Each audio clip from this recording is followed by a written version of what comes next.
दोस्तों इस वीडियो में हम दो लेज़र कटिंग हेड कंपेयर करेंगे। पहला हेड है रेटूल का BM111 हेड। ये इंडिया में बहुत ही ज़्यादा पॉपुलर है। आप जितनी भी 3 किलोवाट तक की मशीन देखेंगे जो 1 साल से ज़्यादा पुरानी है उसमें आपको लगभग यही हेड मिलेगा।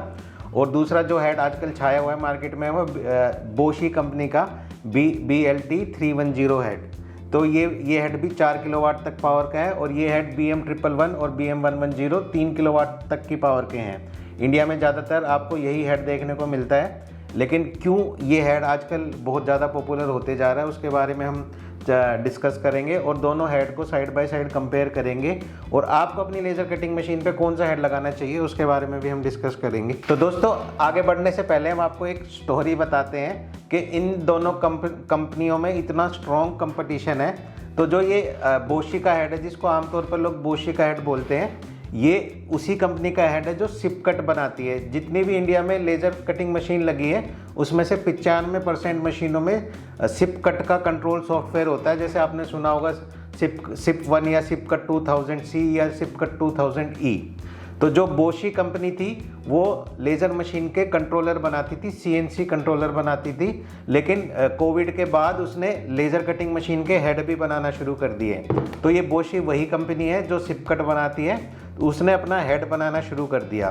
तो उसके कंपटीशन में रेटूल कंपनी ने अपने कंट्रोलर बनाने शुरू कर दिए। तो आपने देखा होगा कि मार्केट में आजकल रेटूल कंपनी के कंट्रोलर भी आते हैं जो कि बोशी के कंट्रोलर से काफ़ी ज़्यादा सस्ते हैं। आप समझिएगा कि सिर्फ हेड की कीमत में रेटूल कंपनी कंट्रोलर और हेड दोनों चीज़ दे देती है। और इसी वजह से कंपटीशन की वजह से जब अगर आप बोशी कंपनी का कंट्रोलर खरीदते हैं तो उसके साथ ये वाला हेड फ्री मिलता है। उनका कंट्रोलर तो महंगा है लेकिन साथ में वो हेड को इंक्लूड कर देते हैं।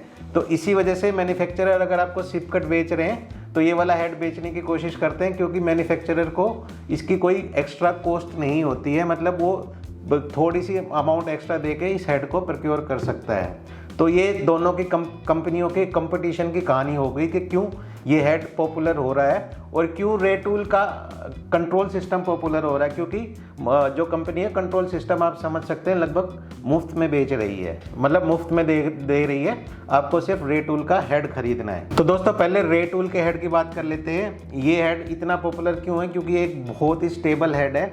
इसके जितने भी कंपोनेंट हैं, चाहे आप प्रोटेक्टिव लेंस की बात करें, सिरामिक की बात करें, या इसकी नोजल की बात करें, या इसके फोकस लेंस और कोलिमेटिंग लेंस की बात करें, तो वो बहुत ही ज़्यादा सस्ते हैं। उसका सस्ते होने का कारण क्या है कि जो रेटूल की टेक्नोलॉजी है वो ओपन टेक्नोलॉजी है, कोई भी इसके कंपोनेंट मैन्युफैक्चर कर सकता है। तो इसके कंपोनेंट बहुत अलग अलग तरह के मैन्युफैक्चर करते हैं, जिसकी वजह से कंपटीशन बहुत ज़्यादा होने की वजह से इसके सारे लेंसेज, सारे इसके स्पेयर पार्ट बहुत ज़्यादा सस्ते हैं। और प्राइस की कंपैरिजन करें तो दोनों हेड की प्राइस लगभग सेम ही आती है। मैन्युफैक्चरर को दोनों हेड की प्राइस सेम ही आती है। हालांकि अगर आप अपना पुराना हेड हटा के अगर ये वाला हेड लगाएंगे तो आपको थोड़ा महंगा पड़ेगा, लेकिन अगर एक लेज़र मशीन के मैन्युफैक्चरर के पॉइंट ऑफ व्यू से देखें तो दोनों हेड की कीमत एक मैन्युफैक्चरर को लगभग सेम सी ही होती है। तो इस हेड को लगाने का फ़ायदा क्या है कि आपका जब भी हेड में कुछ खराबी आएगी, कोई कमी आएगी, तो आपको कंपोनेंट बहुत सस्ते में मिलेंगे। कितने सस्ते मिलेंगे?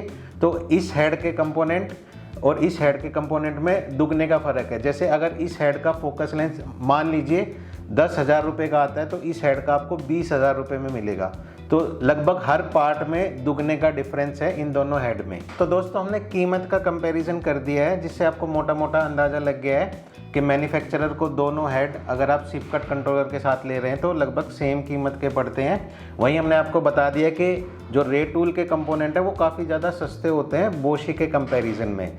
हालांकि बोशी का हेड लेने की कुछ एडवांटेजेस भी हैं, जैसे कि इसमें बहुत सारे इंडिकेटर आपको मिल जाते हैं, जिससे आपको फॉल्ट होने से पहले पता लग जाता है कि आपको हेड की कुछ सर्विस की रिक्वायरमेंट है, जिससे आपका खर्चा बच सकता है। वहीं क्योंकि ये हेड बहुत ज़्यादा नया है, इसके कंपोनेंट अभी मार्केट में उतने ज़्यादा अवेलेबल नहीं है, लेकिन हम ये नहीं कह सकते कि इस हेड के जो कंपोनेंट है, जो इसका फोकस लेंस है या जो इसके प्रोटेक्टिव लेंस है, वो फ्यूचर में भी महंगे होंगे। फ्यूचर में हम देख सकते हैं क्योंकि वो सिमिलर से ही प्रोडक्ट हैं, तो उनकी कीमत आगे जाके भविष्य में 2-3 साल बाद सिमिलर सी होनी चाहिए, दुगने का डिफरेंस नहीं होगा। क्योंकि अभी बेचने वाले लोग भी कम हैं, बनाने वाले लोग भी कम हैं, इसलिए इसके कंपोनेंट महंगे हैं। लेकिन 3-4 साल बाद ऐसा होगा, इसकी कोई संभावना हमें नहीं दिखती है कि इसके कंपोनेंट क्यों महंगे होंगे। और इस हेड को लगाने का एक और फ़ायदा है कि ये बहुत ही स्मूथली सिपकट के साथ इंटीग्रेट हो जाता है। तो अगर आप दोस्तों अगर आप चाहते हैं कि आपको कंपोनेंट का खर्चा कम आए, या आपको लगता है कि आपके लड़के आपका हेड जल्दी जल्दी ख़राब कर देंगे, हालांकि हेड के लेंसेज इतनी फ्रीक्वेंटली ख़राब होते नहीं हैं, साल भर या 6 महीने आसानी से चलते हैं, तो इतना ज़्यादा मेजर डिफरेंस नहीं है। हालांकि अगर आप सोचते हैं कि आपको थोड़ा अपना सर्विस में पैसा बचाना है तो आप रे टूल के हेड में जाइएगा। वहीं अगर आपको लगता है कि आप मशीन सावधानी से चलाएंगे और इसके कंपोनेंट 1, 2, 3 साल तक आप ख़राब नहीं होने देंगे, तो आप इस वाले हेड में ज़्यादा आसानी से जा सकते हैं। अब हम परफॉर्मेंस की भी बात कर लेते हैं। तो जो रे टूल का हेड है वो थिन मटेरियल कटिंग में बोशी के हेड से बेटर है। इसमें आप ज़्यादा स्पीड अचीव कर सकते हैं पतले माल को काटने। पतला माल का मतलब है 1, 2, 3, 4 mm, जहाँ पियर्सिंग वगैरह की जरूरत नहीं पड़ती है। वहीं ये हेड ज़्यादा पावर को सपोर्ट करता है। ये हेड 3 किलोवाट तक की लेज़र पावर को सपोर्ट करता है। ये वाला हेड 4 किलोवाट तक की लेज़र पावर को सपोर्ट करता है। और थोड़ा मोटा माल काटने में, जैसे आप 10 mm का कुछ MS काट रहे हैं, तो इसकी पियर्सिंग में सुपीरियर फीचर हैं। इसके अलावा जैसे मैंने पहले ही बताया कि इस हेड में बहुत सारे इंडिकेटर हैं, जिससे आपको फॉल्ट होने से पहले आपको पता लग सकता है कि भैया ये हेड ख़राब होने वाला है, या इस हेड को सर्विस की रिक्वायरमेंट है, या इसमें आपने प्रेशर नहीं दिया है। तो इस हेड में खराबी आने की गुंजाइश इस हेड के मुकाबले कम होगी अगर आपका ऑपरेटर ध्यान से मशीन को चलाता है, फॉल्ट पे निगाह रखता है। तो ये हेड लॉन्ग रन में हो सकता है आपको सस्ता पड़े। तो दोस्तों अब आपको कौन सा हेड लेना चाहिए, कौन सा हेड नहीं लेना चाहिए, मैंने एक मैन्युफैक्चरर के पॉइंट ऑफ व्यू से बता दिया कि मैन्युफैक्चरर को लगभग कोई ख़ास फ़र्क नहीं पड़ता। अगर आप बोशी का हेड लें या रे टूल का हेड लें, उसकी कॉस्टिंग सेम ही आएगी। तो दोस्तों अगर आपको पतला माल काटना है तो आप रे टूल का हेड चूज़ कर सकते हैं, क्योंकि थिन मटेरियल कटिंग में इसकी परफॉर्मेंस बोशी से थोड़ी सी बेटर मानी जाती है। वहीं अगर आपका काम जॉब वर्क का है या आपको मोटा मटेरियल कट करना है, जैसे 3 mm या 4 mm से ऊपर का मटेरियल कट करना है, जिसमें पियर्सिंग वगैरह की ज़्यादा रिक्वायरमेंट होती है, तो आप बोशी का हेड सिलेक्ट कर सकते हैं। ये लॉन्ग रन में आपको सस्ता पड़ेगा। सस्ता क्यों पड़ेगा? क्योंकि एक तो भविष्य में जाके कंपोनेंट सस्ते हो जाएंगे, दूसरा इसमें फॉल्ट इंडिकेटर होते हैं, जिससे अगर आपका ऑपरेटर समझदार है तो फॉल्ट होने से पहले ही वो उस फॉल्ट को पकड़ के आपको सर्विस की कॉल दे सकता है कि इस हेड को सर्विस की रिक्वायरमेंट है।